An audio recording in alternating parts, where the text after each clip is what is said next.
What's going on, everybody? It's Sasha, your licensed real estate market expert, and welcome back for the monthly Q&A that we do on the first Thursday of every month. And today is the 9th, and I almost thought that we missed the live last week, but I'm glad I checked the calendar, and it ended up being last Thursday was actually the 31st, so we kind of got ahead of it. So welcome back. Make sure you guys are subscribed to the channel, hit that like button. If I am not live when you're actually watching this, feel free to leave a comment down below and I'll be able to answer everything for you on the next live and or in the comments. And as always, if there's anything I can ever do for you, any other questions I can answer for you personally, you can always call, text, or email me anytime. All my contact information is going to be linked right here, and it's also going to be posted down below. It feels very hot outside. I've had a lot of people visiting in these last couple of weeks. Honestly, probably like the last month and a half, I've had a good amount of people come visit from out of state. I've been showing them, kind of what type of houses they can get with in the certain areas that they're looking for, showing them some areas and things like that. So we're kind of getting everything prepped. And I feel like a lot of people are waiting until 2024 to move, which is pretty interesting. I think starting now, I mean, even though it's 90 degrees and sunny out, but we're starting to get into fall. I believe fall is September 22nd, and I think we're going to start seeing a lot of good deals out there in the real estate market. I recently showed a house, and I personally had some interest in the house. My clients didn't like it, but I was like, hey, this house is pretty nice. If I could potentially get it at the right price, I might want to move forward with it. So once we left, I left feedback for the seller's agent to let the seller know. And I said, hey, my clients didn't like it because of XYZ. But if you happen to come down on price, roughly about 40,000, it might be something that I might consider myself. And they had recently just did a price reduction. So I said, hey, reach back out to me in a couple days, a couple weeks. If it doesn't sell, I'd love to take another look at it and see if it's, something we can work out. Lo and behold, after Labor Day, the seller's agent reaches out to me and says, hey, do you still have any interest? It might be something we're, able to work out.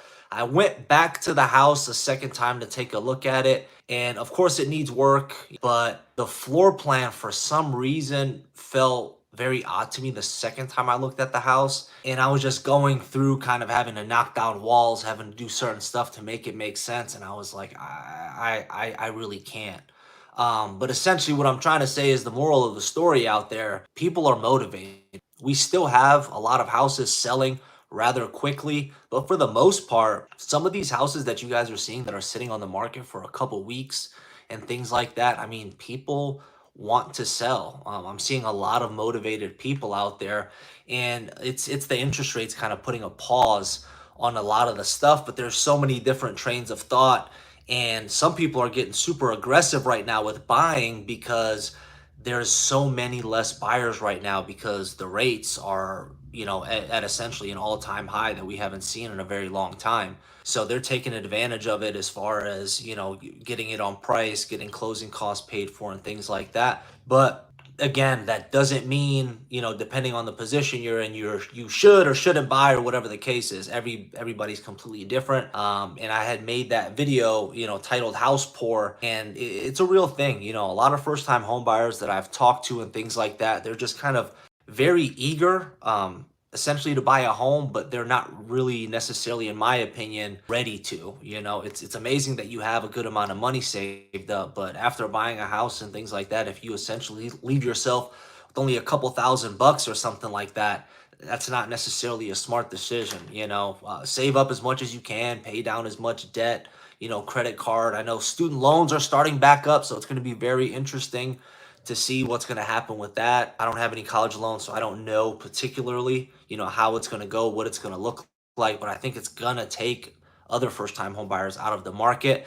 And I'm not a lender, so I don't know if lenders, when they were doing loans, once they put that student loan pause, if they were factoring in that tuition, that money that they needed to be repaid, or if during those whatever 3 years where they weren't paying it, if they were just not even including that. But I have no idea if they were including that or if they weren't, but it's going to be interesting to kind of see how it plays out. I'm wondering, what's going to happen with mortgage applications, if they're going to go up or down. But as of right now, I hate talking about it, but the interest rates, I think they're going to remain relatively high, if not just go like a little bit up, a little bit down, but I think they're going to remain high for quite a while. So we'll see what happens with that. But again, I see there's 3 people on here. I appreciate you guys. If you have any questions, drop it down there in the comments. I'm happy to answer anything I possibly can for you right here. But I will go over some other questions that I had and some comments that I recently had. So I'll go over that with you here in a second. But if you happen to have a question, feel free to leave it down there in the comment. What I want to talk about really quick is I just read an article, and I have it pulled up right here. It's actually from the New York Times, that New York City is actually strictening up. It's not a ban on Airbnbs. It's not a ban on short-term rentals or anything like that, but they're enforcing like a lot of strict new rules in the New York market. And before, once we heard about, this was maybe a couple months ago or so, we heard about a lot of stuff happening with Airbnb, and a lot of people made videos saying, Airbnb, the short-term rental market is gonna, crash the housing market. It's gonna make the prices go down and things like that. Because, I mean, honestly, 1/4 of the real estate transactions that have been happening in the Charlotte area have been investors. We don't have a ton of Airbnbs. We're not a market like Nashville. We're not a market like Austin, Texas, where we have so many people coming here, a bunch of bachelor parties, bachelorette parties, and things like that. But we do have a good amount of Airbnbs. I don't know the exact number on it, but it's very interesting that New York is, putting these bans on it. And before, I thought that wasn't really going to affect the market. Obviously, this is New York and not Charlotte, but I'm starting to think, based off of some of the stuff that New York is doing, it's going to be very interesting, and it's going to be something that I'm going to be personally paying attention to see if Charlotte does anything as far as the bans on short-term rentals. I don't mind Airbnbs. I personally prefer hotels because Airbnbs are nuts. Your booking is $1,000 for 2 or 3 nights, and then they charge you like a $300-400 cleaning fee, and they ask you to clean it up. It's like, come on, man, get real. But if they start to kind of enact some of these laws and things like that, like they are in New York, we could definitely see essentially not an influx, but we can see a lot more, investors kind of putting their houses up for sale because the revenue is not the same. And a lot of people that have these Airbnbs, they were taking out what's called DSCR loans, which essentially is a loan almost for like a short-term rental. So instead of going to the bank and saying, hey, I want to buy this house. After I buy this house, I plan on living in this house. You essentially go to the bank and say, hey, I want to buy this house. Looking at Airbnb, I've pulled some comparables. If I buy this house for this amount, if I rent this house out for $150, $200 a night, I'm going to make this amount. Banks were actually lending out money to people to buy these short-term rentals. So, obviously, if a change happens in the bookings or something like that, it could definitely shake a couple things up, but it's definitely going to shake up some stuff in New York. So if you have some time, if you're interested in kind of a little read, go to the New York Times, check out the new Airbnb ban that's happening. And I'm very curious to see if some other cities are going to start to follow this ban as well. It's going to be very interesting. But 1 in 4 of the real estate transactions here in Charlotte over the last couple of years were all real estate investors. So I don't know what percentage of those are short-term rentals, Airbnbs, or something like that. But I do know Charlotte's pretty lenient with it. I personally, I would hate to live next to an Airbnb. I do not want a new neighbor every couple of days. I don't want a new neighbor every single week. It's just, it's not my thing. I don't mind, the nurses and people like that, or that are here for internships and things like that. But some of these other, like, I would never live in a neighborhood without an Airbnb. And that's another reason why people think that HOAs are so bad. They're really not. They're there to help you and help the neighborhood keep its home values up. There's a house in my neighborhood that I was looking at. I was planning on reaching out to the seller to see if they wanted to sell it to me directly. But the house next to it is like a college kid, frat house. And my neighborhood has an HOA, but it's voluntary. So, it's like, hey, give us $250 a year, and we take care of some of the street signs and things like that for you. But other than that, they don't really enforce too much stuff. And I was thinking, I would never want to, I don't even want to go for this house, or I don't even want to contact the seller to potentially buy it off them, because I just don't want to live next to, these college kids. Is it a good time to buy an investment property? It is always a good time to buy an investment property, as long as you can get it for the right price and as long as it makes sense. Right now, the biggest thing with investors is the interest rates. So before, and I made videos about this in 2020, 2021, saying, telling people, hey, it's cheaper, because at the time it was, with the rates being so low, it's cheaper to actually buy a house. Your monthly mortgage payment is going to be cheaper than it is for you to rent. Now that has essentially flipped. With the interest rates being at 7.5% or so, it's essentially flipped. So now there's a lot of places in and around Charlotte where it's actually cheaper to rent than it is to buy. So that's completely flip flopped. And if you're buying a house to live as a primary residence, meaning you're going to buy this house, you're actually going to live in it, your rate is going to be, depending on your credit score, but you're going to be looking at roughly that 7.5 interest rate. When you buy an investment property in North Carolina, you have to put down a minimum of 20%. And because it's not your primary residence, you're going to pay a higher interest rate. I do not know what that interest rate would be, but I'm assuming if your primary residence is a 7 or 7.5, a secondary investment property, your interest rate is going to probably easily be 8%, 8.5%, 9%. So it's definitely something to consider. So right now, if you're investing, and it depends on type of investor you are, if you're like, hey, I'm going to buy this house, it's completely beat up, I'm going to get it at a 20 to 30% discount, I'm going to fix it up, I'm going to put the sweat equity into the house, then that's a little bit of a different story.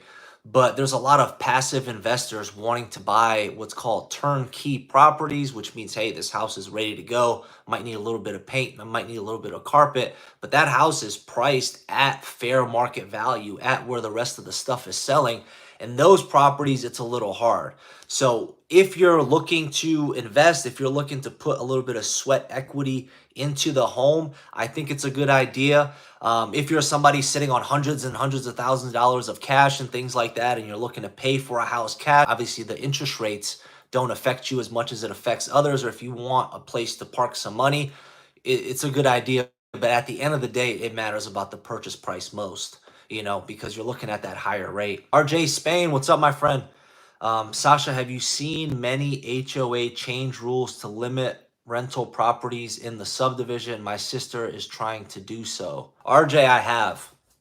Ever since, all the investors were kind of buying out, first-time home buyers these last couple of years, a lot of HOAs have essentially increased their limit of how many rental houses you're supposed to have.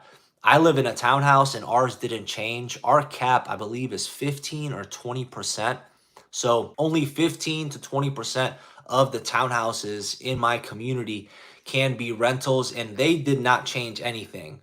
But there's a lot of other communities that I know that did change it. They went from, being able to rent out 20% of the units to only being able to rent out half, so 10%. But it definitely varies. They just didn't want, a bunch of rental properties. It's nothing against that, but especially like I mentioned earlier in this video, HOAs are there to help you and help preserve the community. They want to keep the home values high in the community. And if you ever go into a community that has, 80% of the houses or 50% of the houses are rentals, they're going to look much different than a community that 80% of the homeowners are actually living there, because it's a well-known fact, people that rent usually don't maintain their houses as much as you would if it was your personal residence. So yeah, to answer your question, I've seen a lot of HOAs limit the rentals they're allowed to have, but again, it's really going to vary. It's not like, CAM's HOA management went out and said, hey, we manage 1,000 communities in the Charlotte area, we're going to, restrict rentals, or we're going to drop the percentage of the properties that we rent out by, an extra 10, 20%. It's really going to vary by community. And a lot of these communities are run by the people that live there. So it's going to vary that way too. But it sounds like your sister may be trying to rent out her property.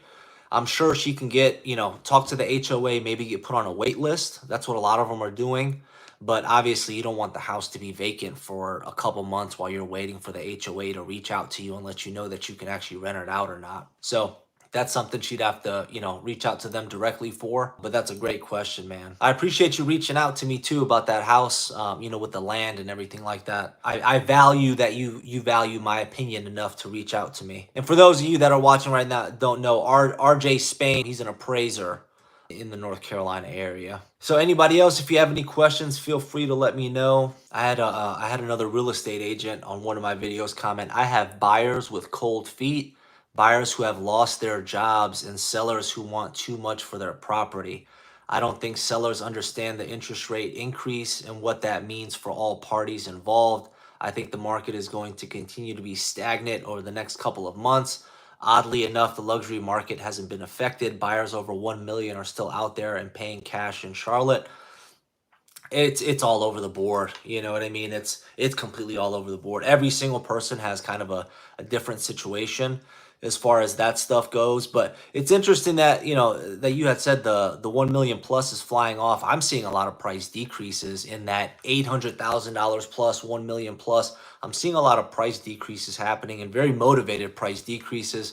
But again, it varies. I have my eye on a certain neighborhood that's not too far from me, and this beautiful, beautiful mid-century modern home popped up on the market for $765,000. I was very hopeful. I was like, maybe, maybe nobody will touch it, and maybe they'll decrease the price by 150,000 and I can actually take a look at it. It sold in one day. Absolutely insane. I just looked at it today because I was driving around the neighborhood, and I looked at it again today, and it sold after being on the market for one day, which is kind of crazy. But there's a lot of cash in the Charlotte area. It's kind of staggering. Some of the houses, depending on what I'm looking for my clients, or when I'm pulling up comparable sales and things like that, I've been in a lot of neighborhoods that have the houses that are 1 million plus, and there is a lot of cash buyers out there. Where they're coming from, I have no idea. They probably sold their houses in New York and in Utah or whatever the case is, and they're able to come here and buy cash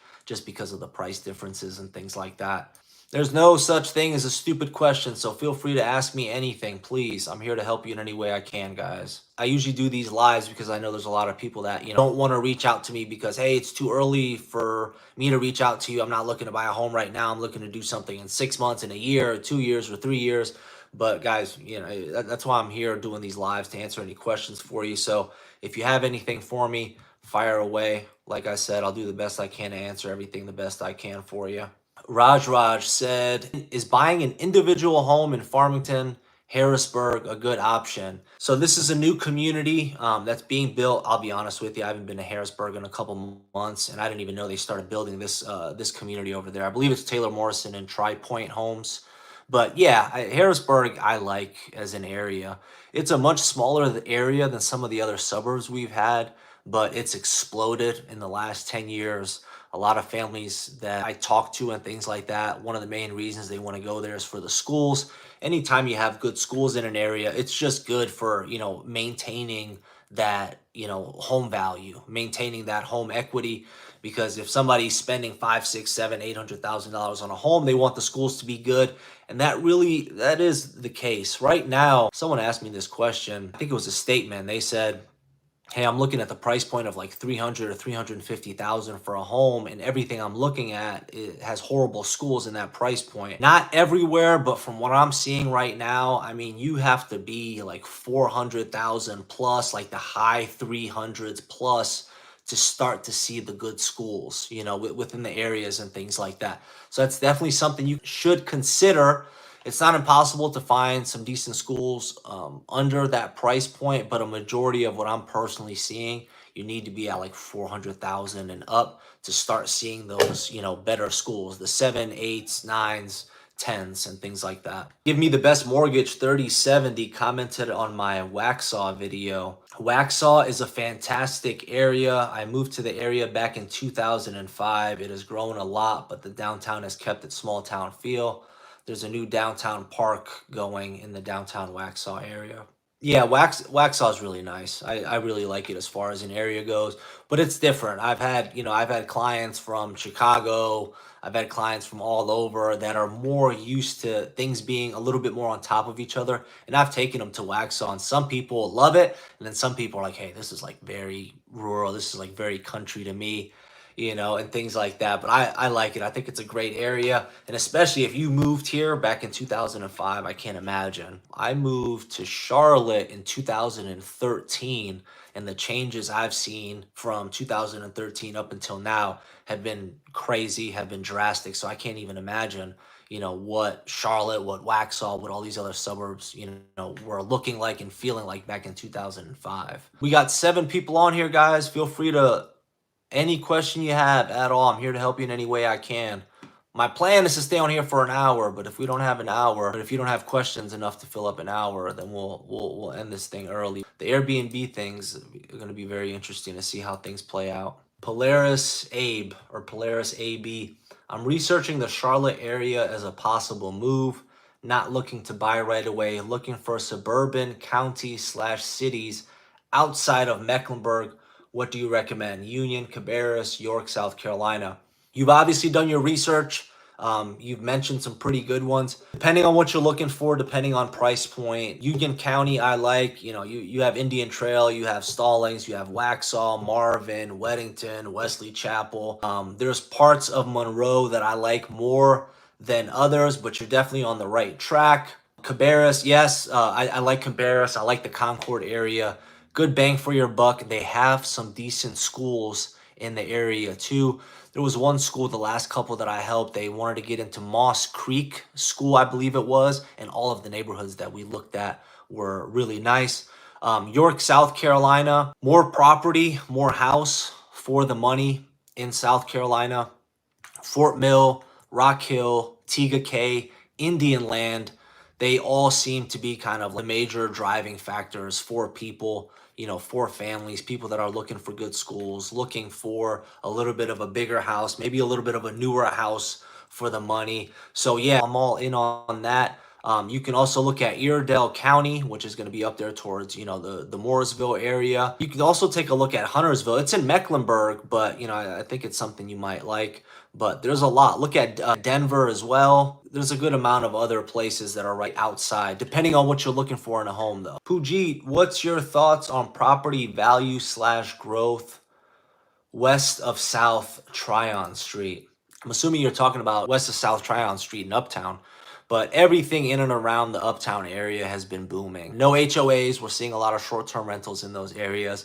But still, depending on what you're looking for, it's one of those areas where you're seeing these tiny 2-bedroom, 1-bath, 3-bedroom, 1-bath bungalow style houses. It gets torn down and then they build a $600,000, $700,000, $800,000, house right over there. So I think it's great. In all honesty, I would need to dive in a lot further. I would need to essentially map out the area, take a look at all their sales, take a look at the averages, the medians, how long how long houses are taking to sell, what's in high demand, what's in not high demand. But definitely, I think it's going to continue to grow because a lot of the investment stuff that's happening, but to put a number on it or a percentage, I can't tell you. I cannot, obviously, because I'm live. I can't remember it off the top of my head. Puji, if you want to send me an email, I'll find it for you. It's essentially a website where they compile all this data for you. It's almost like a Carfax for a neighborhood. You have to pay for it. It costs like $40 or $50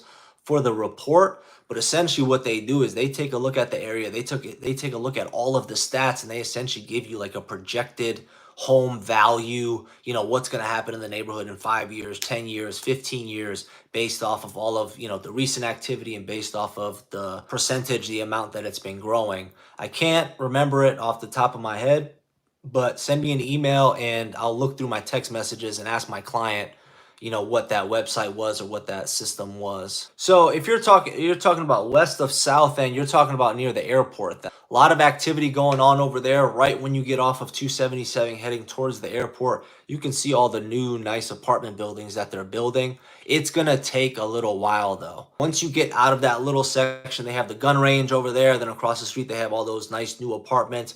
There's like a little cigar lounge that just recently opened up over there. But once you get about a half mile up, it starts to look a little bit more sketchy all the way up until you get to the airport. Then once you pass the airport, it starts to get really nice again. But that in between section, it's going to take a little bit of time for it to kind of get where it needs to be. But it makes sense being a good location. You're super close to Uptown. You're super close to the airport, which is important to a lot of people. Now, you just need to get some of that sketchiness from that little section all the way to the airport out of there. It's going to take a little bit more time than the east side of that is going to take. You know what I mean? If you have any other questions or anything like that, if you want to get in touch with me, you already know all my contact information is linked down below, so you can feel free to reach out. But if anybody else has any other questions, guys, I'm here to help you in any way I can. I just had some potential clients that are, planning to move here from Phoenix, and they came on Labor Day, so there wasn't many things I could show them, which kind of sucked. And right now I'm looking through all of like the stuff or neighborhoods that I think they would like. And right now, because Labor Day is over, everybody's whatever back in town and not barbecuing, not hanging out. There's a lot of coming soon, houses and things like that. So it's very good to see. Very excited about it. Network guy Dave, what's up, man? I appreciate you tuning in. Polaris AB, thank you. I watched your video on Waxhaw. It seems there are mostly 4-bedroom. I don't need that much home. Young professional will want a slow paced lifestyle. What good neighborhoods are for me? So I can't give you specific neighborhoods because it's going to depend on the type of house you're looking for, price range, size, all that good stuff. But I check out Matthews. I'm 31 years old. I like to, I still go out and things like that. I would check out Matthews. I would check out Cotswold. I would check out Huntersville. I would check out Concord. As long as you can be within 10-minute drive to the Concord Mills Mall area, you'll have everything you need at your fingertips, and you can have a lot more privacy and space. I would check out Indian Trail. I think Indian Trail is actually a very good option depending on what you're looking for. Belmont, I like Belmont. Gastonia is a huge area, but it's definitely on the up and up. There's a lot of cool things happening over there. I like Belmont too, for sure. And then there's a bunch of different zip codes in and around Charlotte. 28269 zip code I'd recommend for you. I tend to like that one too. The University area, well, that's not as quiet, but I think that's nice. But it's a good starting point, man. If you want to email me what you're looking for, price point, what type of home, is it a condo, is it a townhouse, is it a single family home, how much space you're looking for, I can get a little bit more in depth with you, once I have that info. But those couple areas that I mentioned, I think would be definitely a good starting point for you. Shannon, good to see you again. It's been a while. Charlotte misses you guys. In the past years, how would you say the market's been in the winter months versus spring, pricing, inventory, etc.? Right now, we're coming up on fall, September 22nd. I think once we hit late September, once we start hitting October, once fall starts coming, once the leaves start going down, I think we're going to see the prices start coming down, and it's essentially just seasonality. The market's been so wacky for these last couple of years that you never know what's going to happen, but I still think seasonality has a very big play into it. So for people that are looking for better priced alternatives versus what we've been seeing, all the way from essentially September all the way up to February, March, that's probably going to be the best time frame of opportunity for you as far as pricing goes.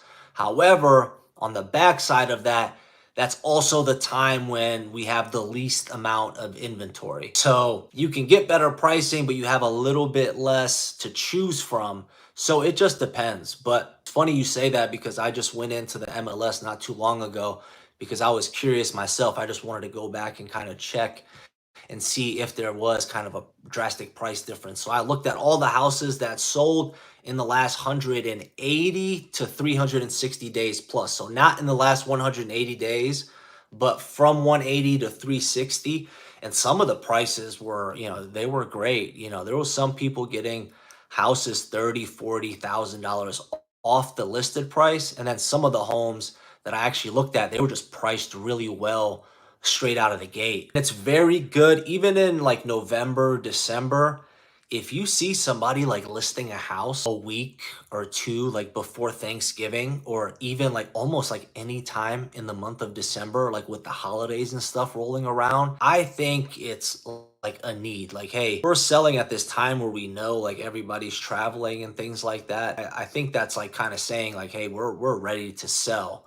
So I've put houses under contract on Christmas Eve before. I've done showings up until the day before Thanksgiving and things like that. So it's definitely a good opportunity to take advantage of.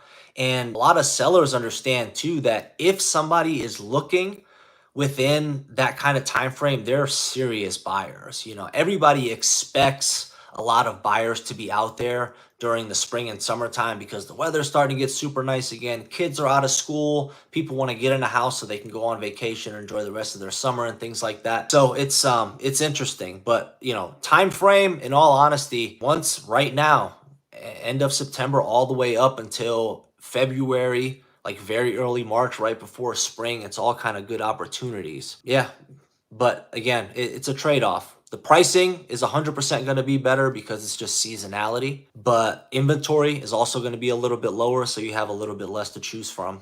So it's kind of not pick your poison. A house is a house. It's not like, hey, all these ugly houses we're going to list this month, all these nice houses we're going to list this month.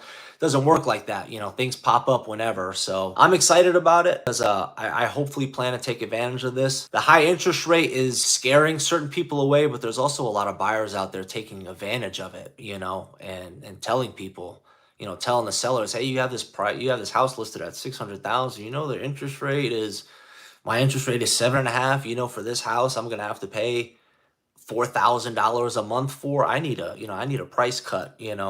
So there's people taking advantage of the market right now, but especially if the rates continue and we see kind of the seasonality of prices taking a place, I think there's going to be some good opportunities. I hope that answers your question. But Shannon, you and Gavin reach out to me anytime. Network guy Dave, I plan on moving in the Charlotte metro area. What are nice small towns to check out where the population is not too high? I was looking into Cheryl's Ford, Huntersville, and Indian Trail.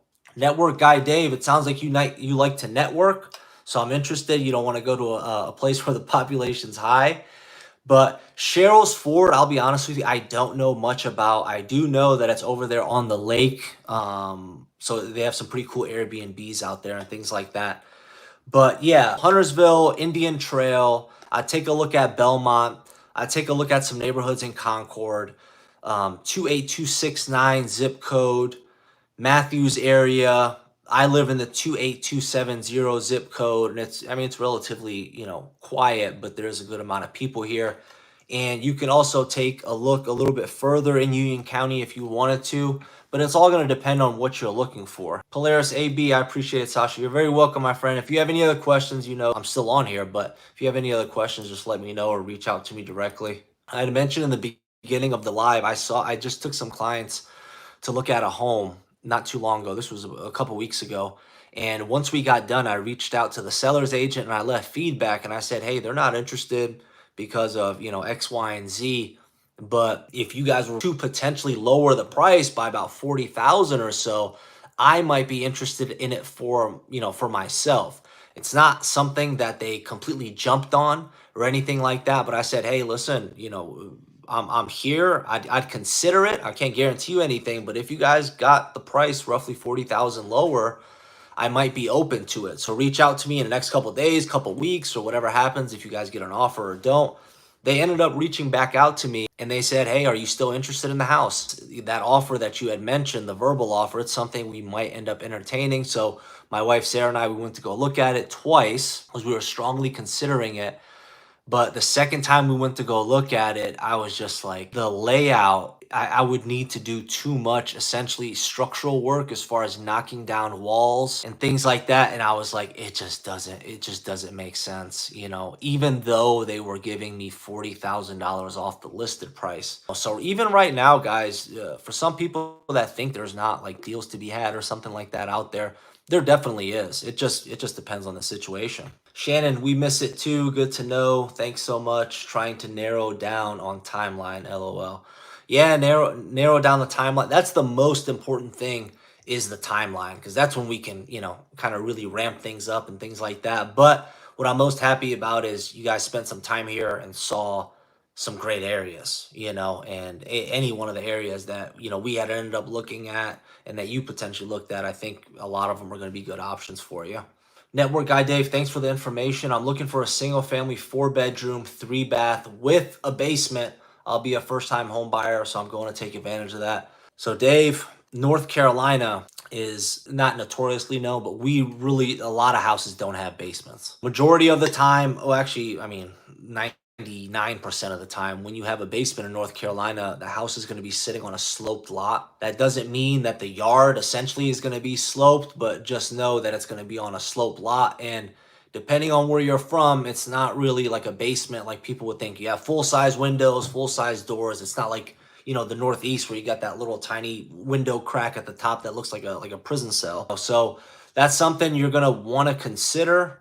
But definitely there's a lot of areas, there's a lot of areas for you. Also depends on price range, but those areas that I had mentioned just a little bit earlier for you, that's going to be a really good starting point in my opinion for you. I like Indian Trail, Dave. I think Indian Trail might be a nice area for you. I think you'll like the 28269 zip code. I think you might like the Mint Hill area. Yeah, Dave. Dave, I live in the Washington D.C. metro. Dave, my brother, I don't know if anybody even knows this or if I've ever mentioned this on one of my videos. My brother is actually a real estate agent and he's in DC.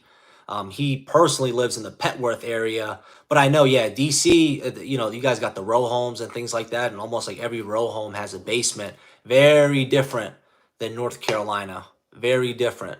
DC is beautiful, very historic and things like that. But yeah, North Carolina's a totally different ball game when it comes to essentially, the construction, obviously traffic. My brother tells me that the traffic is horrendous over there. I think you'll like it. It's going to be a big change. And to be honest, you're in the DC metro area, so you got a lot of activity going on. But a majority of places, depending on how it is in DC where you are, you're gonna get it's Charlotte's interesting because yes, it's the South, but the great thing about Charlotte is you have so many different areas that have different types of feeling, different vibes, if you want to say that. So that's one of the great things. If you like the hustle and bustle of stuff, there's an area for you. If you like, mediocre, if you like, hey, I like to lay back, but I still like to have a good time. I like to have things that are nearby.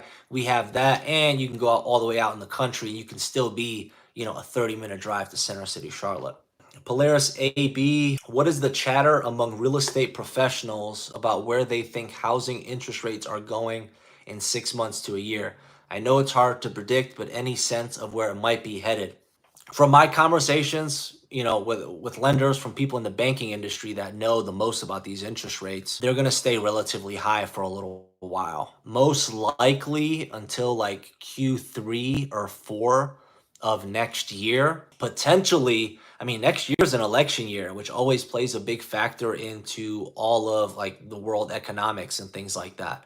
So, I mean, I would not be surprised if the interest rates stayed high all the way until the end of 2024, maybe even early 2025, because they're trying to cool down the real estate market. If the interest rates next week happen to come down drastically, you would see a flood of buyers that are sitting on the sidelines waiting for that to happen re-enter the real estate market. And that's where some of these people that are like buying right now, like pretty aggressively and wanting to buy something quickly, that's kind of their train of thought. They're like, hey, once these rates come down, we're gonna have so much more competition. We won't be able to buy a house. It'll be like 2020, 21, and 22 all over again. So, we're gonna buy now and then hopefully be able to refinance in the next year or two.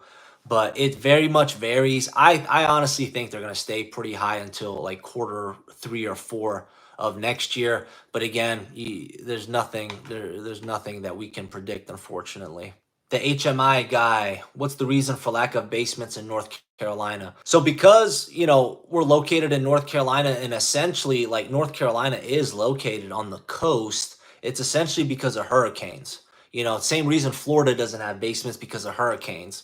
But we're so far out west, it's really not a worry too much, but we do get a decent amount of rain. This year, we've had a record amount of rain, and a lot of these people that actually not even a lot because they're on slope lots, but a lot of people that if they had like a true basement, you know what I mean, like they do in DC and things like that, a lot of that stuff would be flooded. Our insurance for the house, your home insurance would be a lot more expensive and things like that. So the main reason essentially is because we are, a coastal state, and obviously we never know what can happen.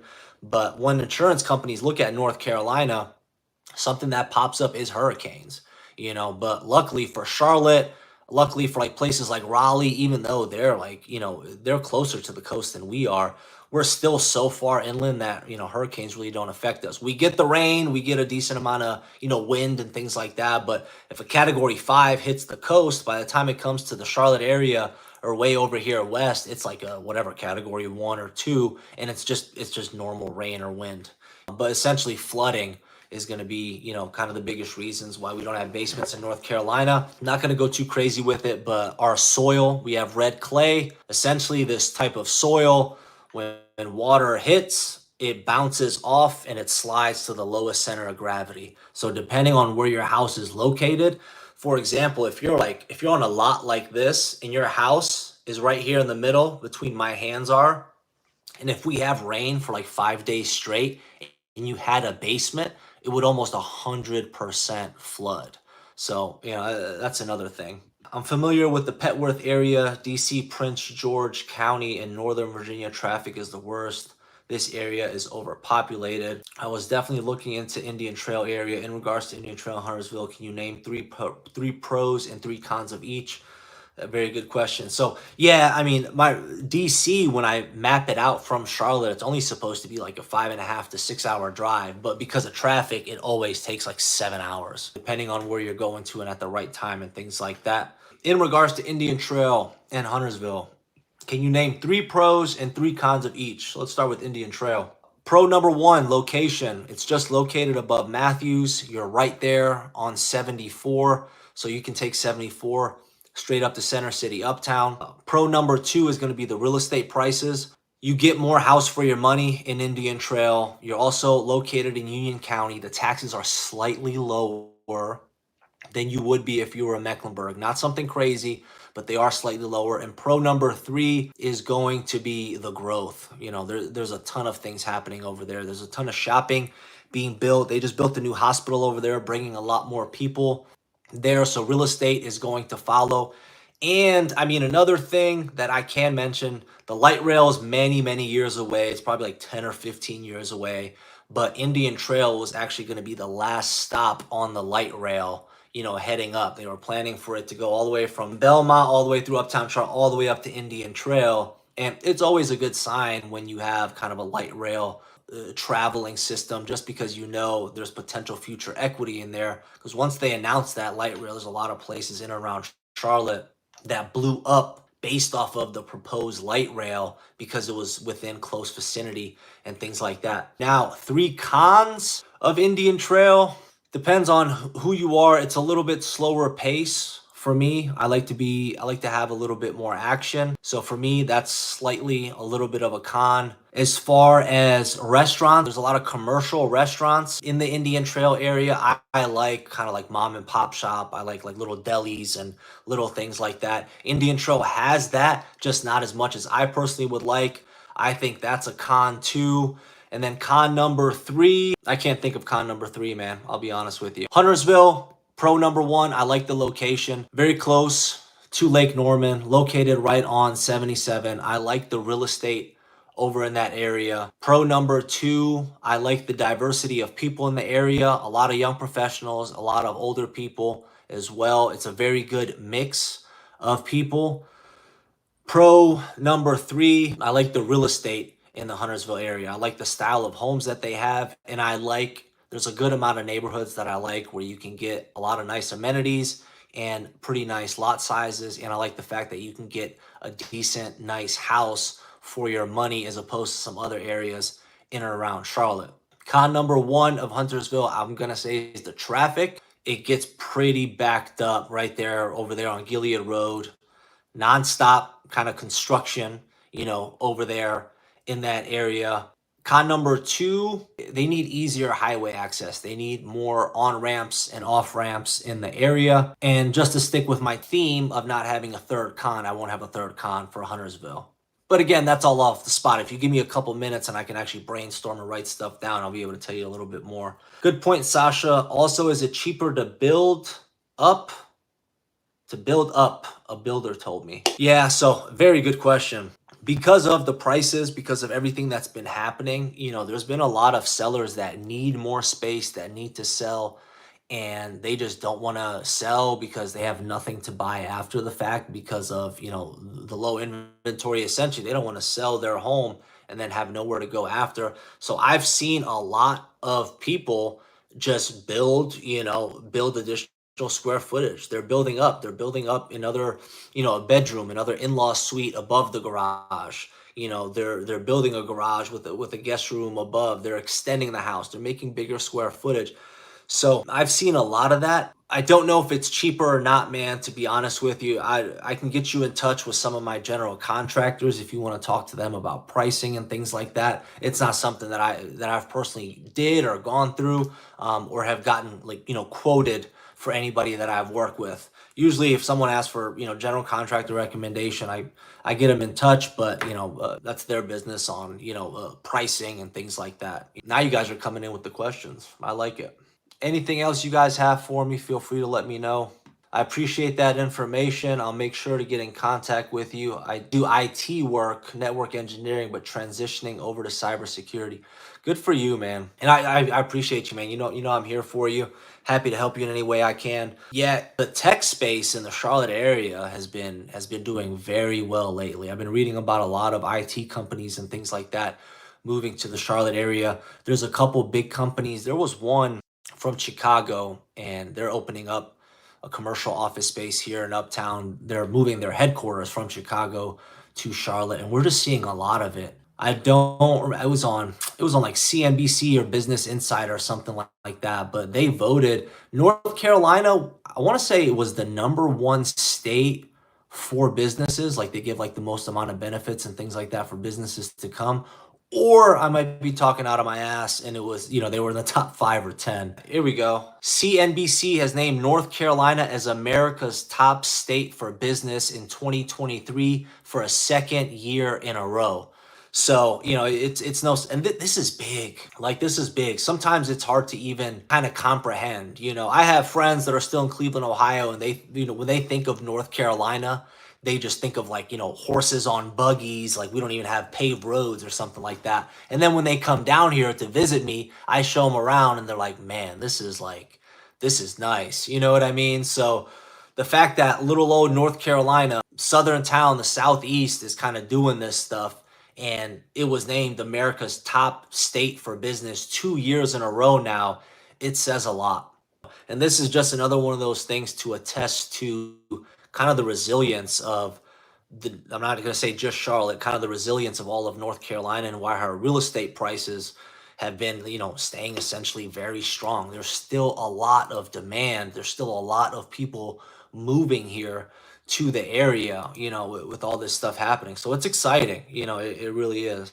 Puget, $275 a month HOA. That includes water, trash, and landscaping. Does that sound reasonable? So Puget, I don't know if that's a single family home or if that's a townhouse. I live in a townhouse. Our HOA is $205 a month. And ours includes water and, landscaping. They're actually doing a pretty big project here at the end of September, so I'm excited for it. It very much varies for you.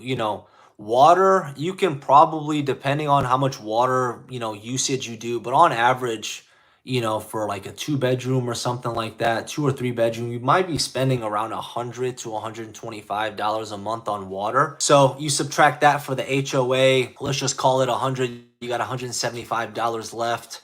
And then, so trash, unless you live out in the country where some places you have to drive your trash to take it out, most other places, a majority of them, they, all you do is take your trash out to the curb and they pick it up. So trash, I wouldn't even count that. Landscaping, I would count. And landscaping for a pretty decent yard can be like $40 to $50 a week. So you're looking at about $200.